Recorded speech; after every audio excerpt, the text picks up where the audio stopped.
What's going on, guys? My name is Mercedes, and this is finally the much requested and long awaited settings video.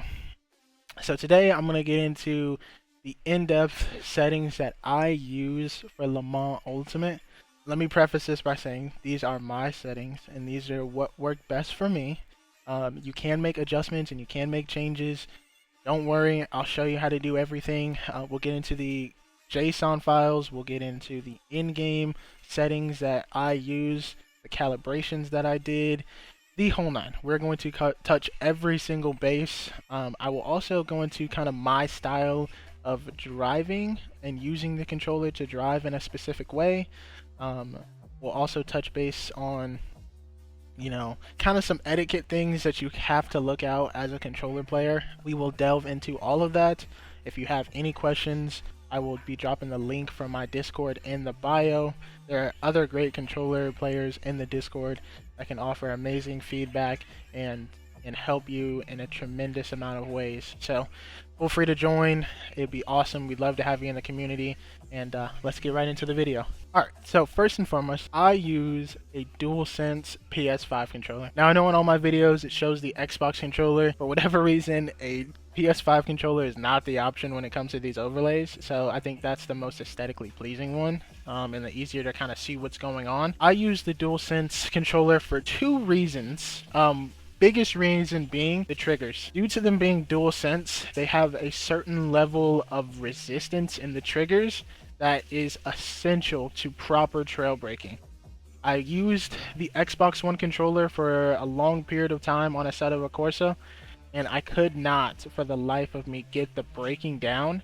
So when I transitioned over to Le Mans Ultimate, where there's no ABS on the GTEs, the LMP2s, or the hypercars, I was struggling. So I think the PS5 is the best due to the triggers that it has. These triggers are amazing. They have a level of resistance. They don't offer any feedback, which would be awesome if they could do that down the line and kind of integrate that, especially when it comes out on console. But they do offer a level of resistance that is super, super helpful.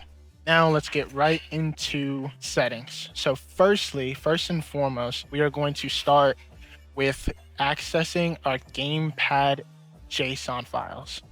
So wherever you have the game downloaded, whether that be Steam or you have it officially downloaded just into your files, you're going to want to access those files. For me, I have it in Steam, so we're going to load up our Steam, go to Library, Le Mans Ultimate, and then you're going to find this gear for Manage. I'm going to hit Manage on there, and then you are going to find the Browse Local Files tab. Once you're in there, it's going to give you all of this info. You're going to want to go to User Data, Player, Gamepad. Boom. So now you have accessed Gamepad JSON files, a link located in the bio, so you can copy all of my values from top to bottom, and you will be able to get each of the steering sensitivity, the brake calibration, the brake sensitivity, clutch sensitivity, the whole nine as far as what I use for my gamepad JSON files. Now, let me preface this by saying these are my settings. These are what work best for me. You can tweak down to the smallest decimal point as far as feel and sensitivity goes. So you don't just have to rely on these. You can kind of tweak it as well. Helps a ton. It gives you so many options as far as what you can tweak. So yeah, that link will be in the bio. If you guys have any questions on locating them, please refer to the Discord. I will help you. So next, you're going to want to open up the game. And we're going to get to the next big thing that I think is super important in terms of getting a precise feel. So we're going to go straight into the settings. We're going to go over to controls. We're going to go over to calibrate. And then you want to calibrate the steering axis. And then you want to do the same with your throttle. You want that on 100% sensitivity. Same thing with the brake.